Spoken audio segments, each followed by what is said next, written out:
के बढ़ने को कोई अंक से निरूपित किया जाए और मैं आपको समझाने के लिए एक गूगल सरल प्ले अंक स्टोर का पर उपयोग जाकर करूं राजीव दीक्षित जी ऐसे ऑल इन समझ वन ऐप लीजिए जरूर कि डाउनलोड करें। दुनिया में 20 कारण हो सकते हैं, 50 कारण हो सकते हैं गर्मी बढ़ने के। उनमें सबसे बड़ा कारण है मांस का उत्पादन और उसका उपभोग। तो मांस का उत्पादन करने वाले जो देश और मांस का उपभोग करने वाले जो देश हैं वो सबसे ज्यादा गर्मी बढ़ा रहे हैं। अब इस गर्मी बढ़ाने को प्रतिशत में अगर मैं बताने की कोशिश करूं तो मान लीजिए 100% कुल अंक होते हैं, तो इसमें 25% गर्मी बढ़ रही है वो मांसाहारी लोगों के जीवन शैली के कारण बढ़ रही है। 18% जो गर्मी बढ़ रही है वो दुनिया में फालतू गाड़ियां चलाने से और बिना जरूरी यात्राएं करने से बढ़ रही है। 25% गर्मी बढ़ रही है मांसाहारी भोजन से, 18% गर्मी बढ़ रही है फालतू के यातायात से, और बची हुई जो गर्मी बढ़ रही है वो बची हुई गर्मी बढ़ रही है प्रदूषण से और औद्योगिक उत्पादन के द्वारा और सेवाओं के द्वारा, और थोड़ा बहुत हिस्सा उसमें खेती और जानवरों के द्वारा। तो कुल मिलाकर गर्मी बढ़ने के इतने सारे कारण हैं। औद्योगिक कारणों में लगभग 18-20 कारण हैं, उनके ज्यादा विस्तार में नहीं जाना चाहता, समय चला जाएगा।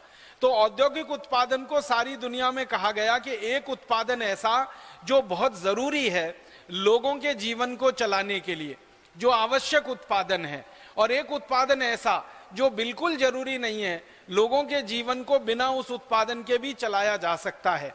जैसे मैं एक उदाहरण दूं कि हम खाना खाते हैं तो खाना खाने के लिए चावल का उत्पादन करना पड़ता है, गेहूं का उत्पादन करना पड़ता है, चने दाल सब्जियों का उत्पादन करना पड़ता है, फलों का उत्पादन करना पड़ता है, हमें सूखे मेवों का उत्पादन करना पड़ता है। तो इस उत्पादन को माना जाता है ये जरूरी उत्पादन है।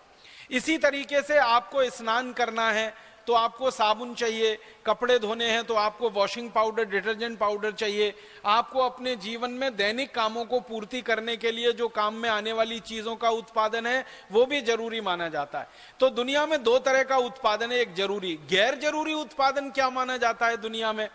उदाहरण के लिए आप अपने घर में रेफ्रिजरेटर का इस्तेमाल करते हैं तो ये रेफ्रिजरेटर का सारी दुनिया में उत्पादन गैर जरूरी माना जाता है। माने अगर रेफ्रिजरेटर ना भी बने तो भी हमारा जीवन चलाया जा सकता है।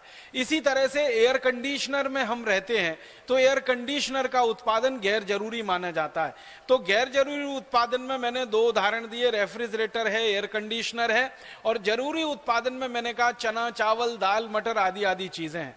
तो जो जरूरी उत्पादन है हमारे लिए और सारी दुनिया के लिए, उसके द्वारा जो गर्मी बढ़ रही है वो मात्र 18% है, और जो गैर जरूरी उत्पादन के द्वारा दुनिया में गर्मी बढ़ रही है वो लगभग 32% है।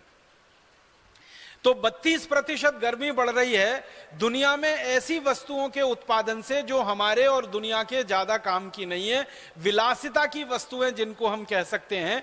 तो विलासिता की वस्तुओं का उत्पादन करके 32% गर्मी बढ़ रही है, जरूरी वस्तुओं का उत्पादन करके 18% गर्मी बढ़ रही है, 25% अकेली गर्मी बढ़ रही है मांस का उत्पादन करके, और बची हुई जो गर्मी का हिस्सा है वो हमारे फुटकर क्रियाकलापों से बढ़ती रहती है, जिसमें मैंने एक क्रियाकलाप बताया था ट्रांसपोर्टेशन, यातायात। उसमें से एक यातायात जो बहुत जरूरी है और एक यातायात जो बिल्कुल काम का नहीं है, जो गैर जरूरी है। तो ऐसे करके दुनिया में सारा बंटवारा हुआ है।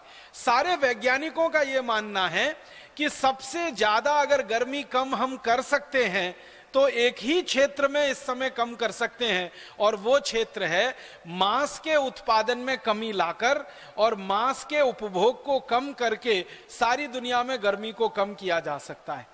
अगर सारी दुनिया शाकाहारी हो जाए, सारी दुनिया निरामिष हो जाए, सारे दुनिया के लोग मांस खाना बंद कर दें, सारे दुनिया के लोग जानवरों की हत्या करना बंद कर दें, तो सबसे तेजी से गर्मी कम हो सकती है, और वो कुल गर्मी का लगभग 25% है। और फिर आश्चर्य की बात आपको और बताऊं कि अगर मांस उत्पादन खत्म हो जाए सारी दुनिया में और मांस का उपभोग खत्म हो जाए तो गैर जरूरी जो यातायात की गर्मी है वो भी कम हो जाएगी, क्योंकि आपको सुनकर हैरानी होगी कि जो जरूरी यातायात के लिए डीजल पेट्रोल खर्च होता है, उससे 2.5 गुना ज्यादा गैर जरूरी यातायात के लिए डीजल और पेट्रोल का खर्चा होता है पूरी दुनिया में। आप कोई काम से बहुत जरूरत से अपनी गाड़ी चलाकर जा रहे हैं, उसमें अगर 1 लीटर डीजल खर्च हो रहा है, तो बेकार के फालतू के लिए आप जो जा रहे हैं कहीं या किसी चीज को ला रहे हैं, उसमें 2.5 लीटर खर्च होता है। तो ये मांस का जो उत्पादन होता है दुनिया में, वो कुछ कुछ देशों में होता है और सारी दुनिया में ये मांस बिक्री के लिए भेजा जाता है। तो मांस का उत्पादन करने के लिए पहले जानवरों को ट्रक में भर भर के किसी मांस के उत्पादन केंद्र तक लाया जाता है, और जानवरों को भर भर के ट्रक में जो लाया जाता है उसमें सबसे ज्यादा डीजल पेट्रोल का खर्चा होता है। फिर उन जानवरों को काट देने के बाद उनका मांस निकाला जाता है, फिर उस मांस को डब्बों में भर भर के दुनिया भर के देशों में बेचने के लिए भेजा जाता है, फिर उसमें फालतू डीजल पेट्रोल का खर्च होता है। एक तो जो यात्रा हो रही है, जानवरों का मांस भर के ले जाया जा रहा है, दूसरा उस मांस को कम तापमान पे रखना पड़ता है ताकि वो जल्दी खराब ना होने पाए, क्योंकि एक देश में मांस का उत्पादन हो रहा है और दूसरे देश में बिक्री के लिए वो जा रहा है। कल्पना करिए कि कनाडा में मांस का उत्पादन हो रहा है और वो भारत में बिक्री के लिए आ रहा है, तो कनाडा से 20,000 मील की दूरी तय करके वो भारत में आएगा, या अमेरिका में मांस उत्पादन हुआ और भारत में आ रहा है, या भारत में मांस उत्पादन हुआ और अमेरिका जा रहा है। तो ये हजारों मील की जो दूरी मांस के लिए तय की जाती है, मांस को एक स्थान से दूसरे स्थान तक ले जाने के लिए, इसमें मांस का लाना ले जाना तो एक बात है, लेकिन मांस को कम तापमान पर रखने के लिए उसको हर समय एयर कंडीशनड स्थिति में रखना पड़ता है। उसमें जो ऊर्जा खर्च होती है वो आने जाने से भी कई गुना ज्यादा होती है। तो वैज्ञानिकों का ये कहना है, सारी दुनिया में, भारत के ही वैज्ञानिक नहीं, सारे दुनिया के वैज्ञानिक अब इस बात पर सहमत हो रहे हैं कि अगर सारी दुनिया के लोग अपनी जीवन शैली को बदल दें, मांस खाना बंद कर दें, मांस का उपभोग बंद कर दें, तो सारी दुनिया की गर्मी 25% कम हो जाएगी और फालतू जो ट्रांसपोर्टेशन का खर्चा पूरी दुनिया में हो रहा है और उसके कारण जो 32% गर्मी फालतू में बढ़ रही है वो भी कम हो जाएगी। तो 25% एक और 32% एक, दोनों को मिला दो तो लगभग आप कल्पना करो 60% गर्मी तो सीधे कम होती है अगर सारी दुनिया के लोग मांस खाना बंद कर दें और मांसाहारी भोजन का उपभोग करना बंद कर दें।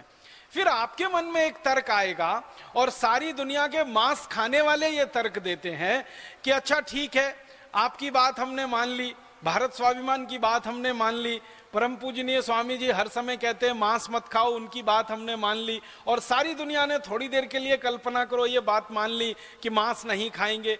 तो क्या सबके लिए गेहूं है खाने को? क्या सबके लिए चावल है खाने को? क्या इतना कृषि उत्पादन है जो सबका पेट भर सकता है? गेहूं, चावल, चना, दाल, मटर, सब्जियां और फल इतने पैदा होते हैं क्या?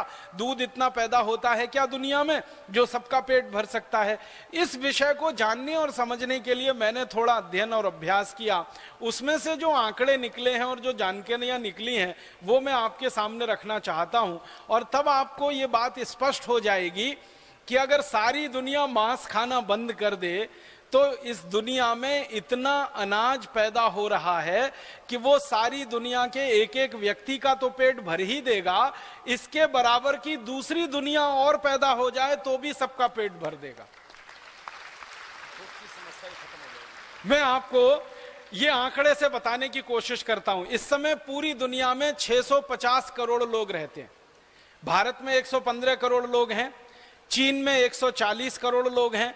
ये दो देश दुनिया में हैं जो सबसे ज्यादा जनसंख्या वाले हैं। इसके अलावा तीसरा बड़ा देश है अमेरिका, जहां पर लगभग 27 करोड़ हैं। फिर यूरोप के 15 देश हैं, फ्रांस है, जर्मनी है, ब्रिटेन है, हॉलैंड है, स्पेन है, पुर्तगाल है। ये 15 देश मिलाकर इनकी संख्या 30 करोड़ है। फिर अफ्रीका है, फिर लैटिन अमेरिका, सारी दुनिया में लगभग 650 करोड़ लोग हैं। अभी जितना भोजन माने गेहूं, चावल, चना, दाल, मटर, सब्जियां, फल आदि पूरी दुनिया में जो पैदा होता है 650 करोड़ लोगों के लिए तो पर्याप्त है ही। अगर मांस खाना दुनिया में बंद हो जाए और मांस उद्योग पर ताला लग जाए तो जितना भोजन आज पैदा हो रहा है ये 1300 करोड़ लोगों के लिए पर्याप्त हो जाएगा। मैं ये जो कहना चाहता हूं वो ये बात कहना चाहता हूं। अभी तो 650 करोड़ लोग हैं और 650 करोड़ लोग दुनिया में पैदा हो जाएं। एक तरफ आप मान लीजिए कि सारे दुनिया की जनसंख्या दोगुनी हो जाए, 1300 करोड़ लोग पूरी दुनिया में हो जाएं, और